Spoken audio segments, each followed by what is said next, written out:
Con todos ustedes el pastor Alfredo Gabarri, que les saluda desde la localidad de Logroño, en La Rioja, España. Quisiera en esta ocasión compartir con todos ustedes un pasaje que se encuentra en el libro de Efesios capítulo 4, versículo 30. En esta ocasión hablaremos acerca del sello de Dios en el creyente. Nos dice así la palabra de Dios: y no contristéis al Espíritu Santo de Dios, con el cual fuisteis sellados para el día de la redención. Amén. Antes de nada, debemos de reflexionar en estas primeras palabras del versículo 30 acerca de entristecer al Espíritu Santo. Amén. Entristecer a Dios. Amén. Bien, ¿qué significado tiene entristecer al Espíritu Santo? Algunos se imaginan que cuando el creyente falla, cuando el creyente no logra su cometido, o cuando no hay almas que están siendo salvadas, tenemos a un Dios llorando, tenemos a un Dios entristecido, pero la realidad es otra muy diferente. Amén. No es que Dios se alegre por el mal de las personas, simplemente que la justicia de Dios está por encima de cualquier otro sentimiento. Entonces podemos preguntarnos ¿qué es realmente entristecer al Espíritu Santo? ¿Se siente Dios realmente triste por nuestras desobediencias?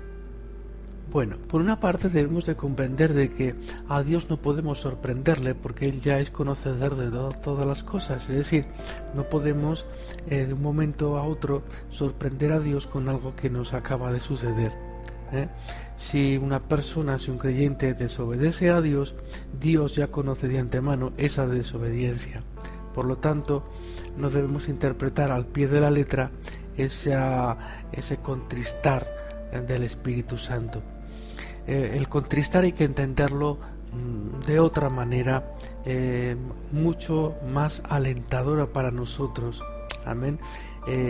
Ese contristamiento vamos a entenderlo en la parte del creyente, no del desobediente. Amén. En la parte del creyente, esa contristación, ese contristamiento del Espíritu Santo es exactamente una preocupación de Dios para que se haga la voluntad suya en nuestras vidas.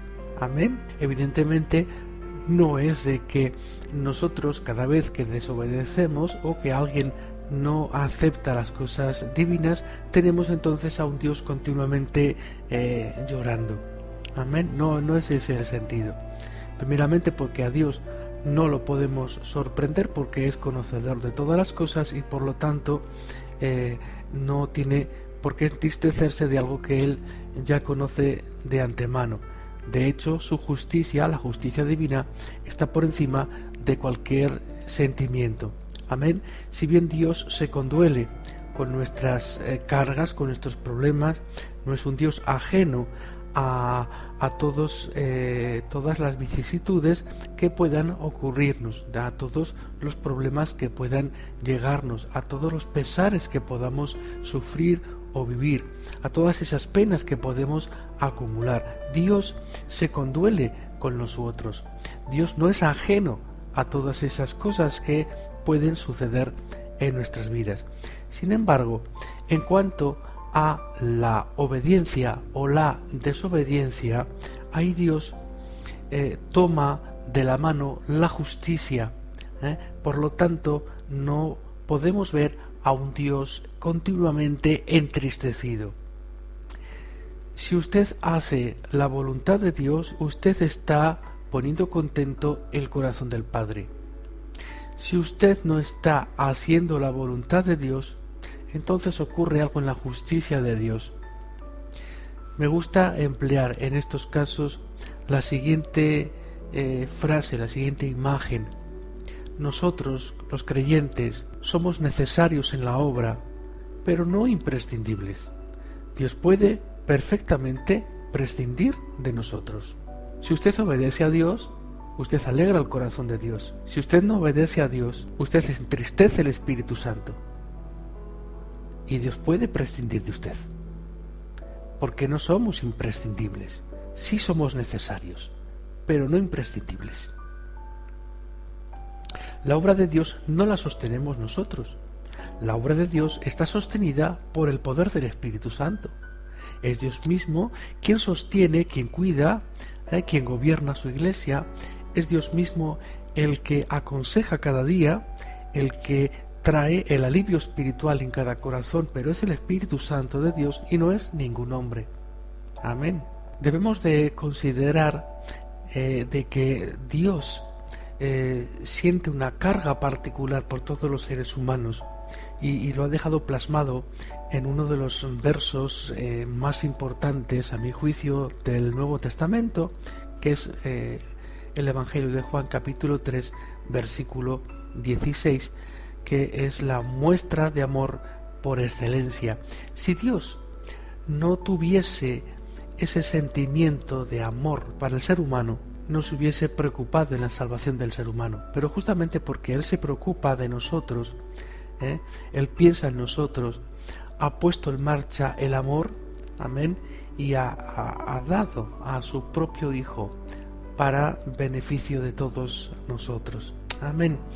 En este caso, cuando nos habla de no contristar al Espíritu Santo, debemos de interpretarlo en el sentido en el cual nosotros no estamos cumpliendo la voluntad de Dios, el plan de Dios, el propósito de Dios en cada uno de nosotros. Eso es realmente contristar al Espíritu Santo. Entonces, con estas palabras lo que el Espíritu Santo quiere transmitirnos es de que debemos de ser sensibles a la voluntad de Él, sensibles a su voz, sensibles a sus propósitos, sensibles a todo lo que el Espíritu Santo quiere realizar en todos nosotros. Amén.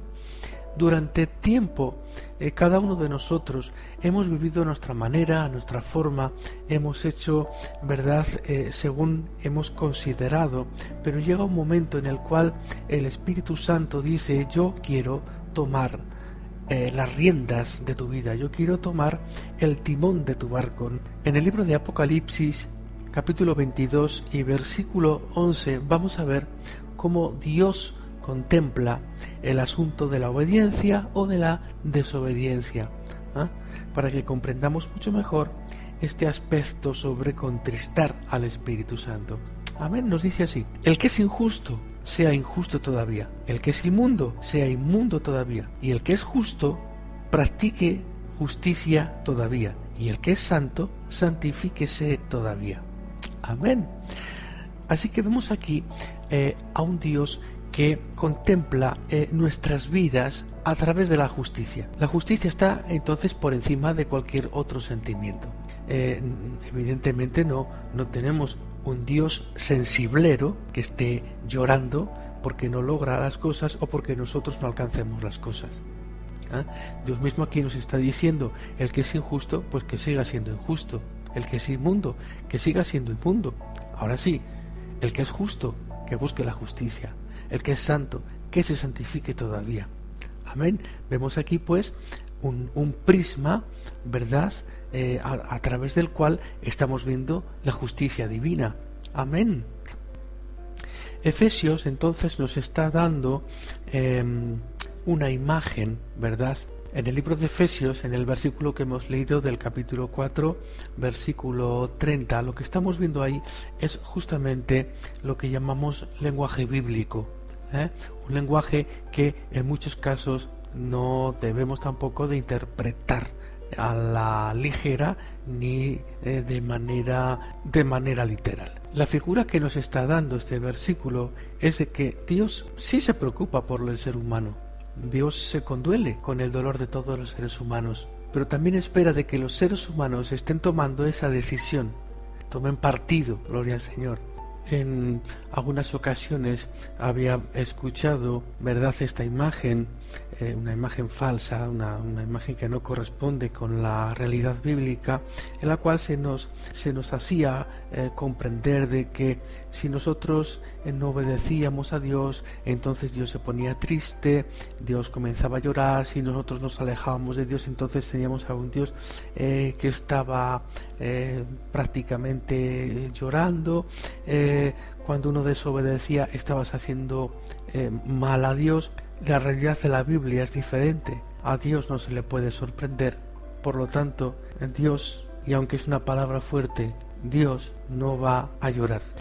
Bien, vamos pues a seguir entonces con nuestra reflexión y vamos a hablar sobre el sello del Espíritu Santo en el creyente. Es un tema que tiene muchísima controversia, porque a veces ha sido mal interpretado, ¿verdad?, la palabra del sello del Espíritu Santo, así como la del bautismo del Espíritu Santo.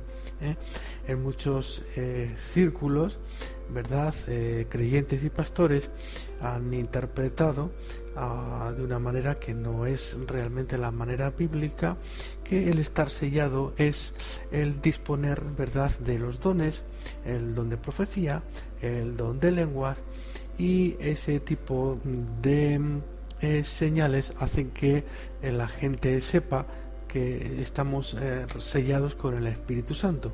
Sin embargo, no es la buena interpretación. Estar sellados con el Espíritu Santo es una expresión que significa que hemos sido estampados, ¿verdad?, con un anillo, con un sello de autoridad de parte de Dios. Y esto va a implicar en nosotros que estemos revestidos de una autoridad especial para la expansión del reino de los cielos.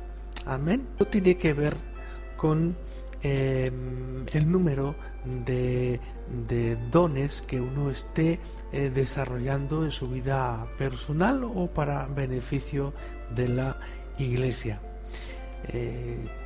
A lo largo de nuestra carrera espiritual, en nuestro ministerio, hemos conocido cantidad de personas que no hablan lenguas, no dan profecías. Sin embargo, son personas que están selladas por el Espíritu Santo. Amén. La misma cuestión la hemos abordado, ¿verdad?, en otras ocasiones con respecto al bautismo del Espíritu Santo, que también ha sido motivo de mucha controversia. El estar bautizado del Espíritu Santo es el estar inmerso en el Espíritu Santo, y según nos dice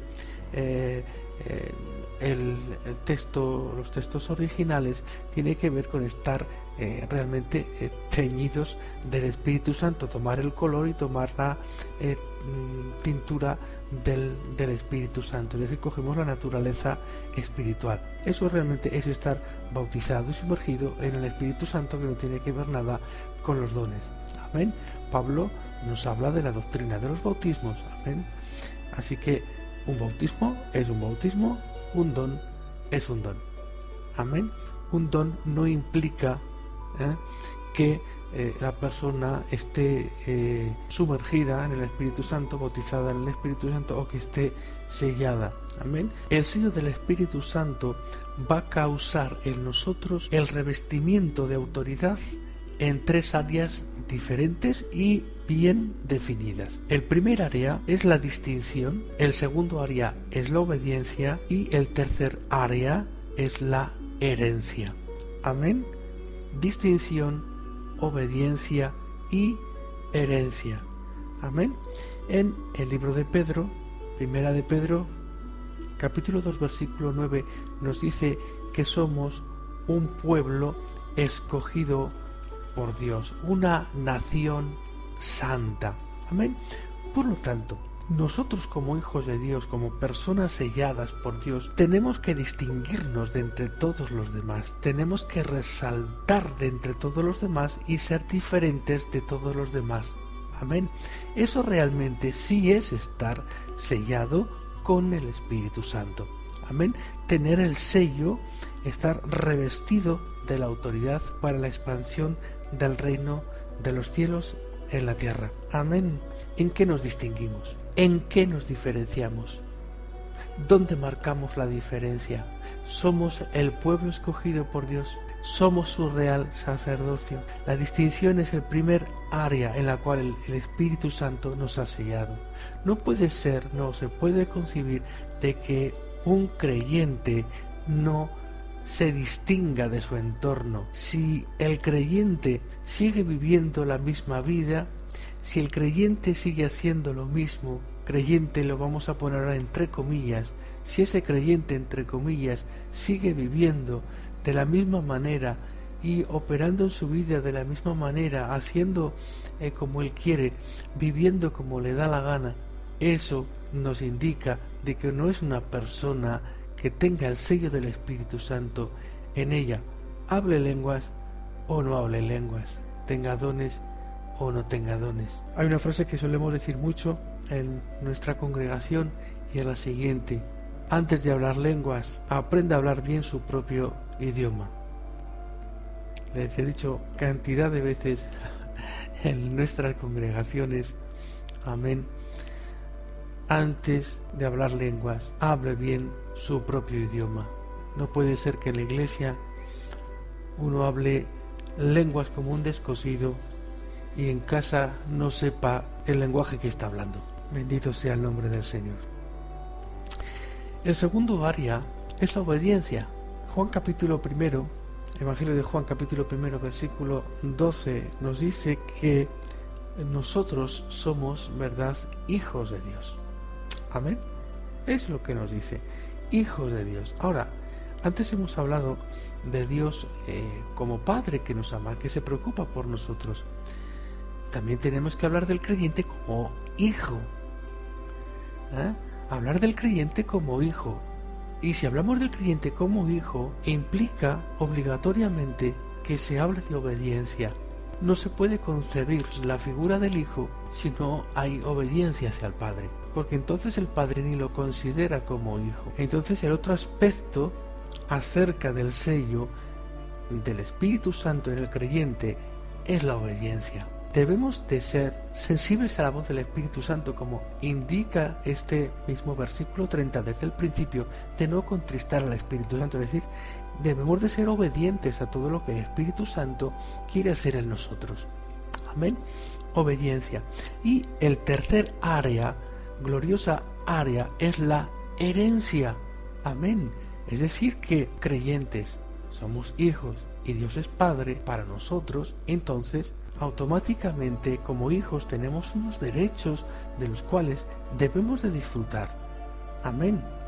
Esa es la herencia. Ahora, insisto muchas veces, ¿qué tipo de herencia? Si estamos hablando de cosas espirituales, la herencia que Dios nos deja a todos nosotros es una herencia espiritual. No le dé vueltas. Es una herencia espiritual. No quiere decir de que Dios no se vaya a ocupar de todas sus necesidades materiales. Pero la herencia que nos toca vivir, la herencia que usted va a gozar, es una herencia espiritual. Usted lo que tiene que heredar es el reino de los cielos. Amén. Usted no va a heredar una cuenta en banco. No va a heredar bonitos coches. Usted va a heredar el reino de los cielos. Esa es nuestra herencia. Amén. Pero es una herencia gloriosa y sublime que Dios ha preparado para todos aquellos que le aman a Él. Amén. Distinción, obediencia y herencia. Y en la tercera parte de este pensamiento vamos a hablar un poquito cortamente sobre la redención. Amén. Puesto que nos dice: no contristéis al Espíritu Santo de Dios, con el cual fuisteis sellados para el día de la redención. Amén. Si leen algunos comentarios bíblicos, ustedes van a leer que algunos interpretan como esta redención como una liberación del poder de la muerte sobre el cuerpo, una redención futura. Sin embargo, el versículo en sí es bastante más amplio y nos habla de una liberación de la cual ya podemos en verdad beneficiarnos, disfrutar aquí. Amén. La palabra redención significa compra, significa precio pagado, significa una liberación completa. Eso es la palabra redención. Amén. Así que el llamamiento del creyente es para vivir en una redención continua. Amén. Redención de las tristezas, redención de las penas, redención de las angustias, redención de los momentos malos. Una continua redención en la vida del creyente. Amén. Así que es una redención gloriosa para todos nosotros. Amén. También la redención es una liberación, es decir, el cristiano tiene que experimentar la liberación. Amén.